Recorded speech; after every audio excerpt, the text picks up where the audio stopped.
Tahu nggak sih, banyak orang tua sekarang mulai ambil jalan cepat. Ngapain sih di PAUD lama-lama?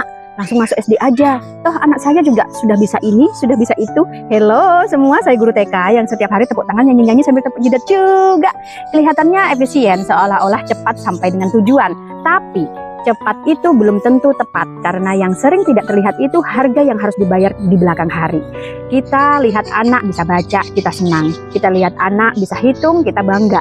Tapi kita jarang cek apakah anak siap menghadapi tekanan belajar. Karena di SD, anak tidak lagi bebas seperti di rumah. Ada aturan, ada tuntutan, ada ritme yang harus diikuti, dan itu tidak mudah. Kalau tidak pernah dilatih sebelumnya, anak yang langsung masuk SD tanpa pengalaman PAUD seringkali harus adaptasi lebih keras.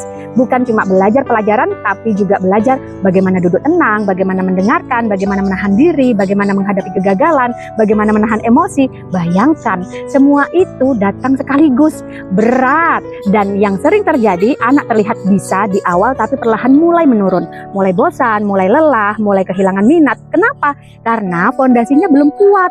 PAUD itu bukan memperlambat anak, justru memperkuat langkahnya. Di PAUD, anak belajar tanpa tekanan, belajar sambil bermain, belajar mengenal dirinya, belajar menghadapi dunia kecil sebelum masuk dunia yang lebih besar. Karena anak yang punya fondasi kuat tidak mudah goyah. Bukan berarti anak tanpa PAUD pasti gagal, tidak. Tapi resiko adaptasi lebih besar.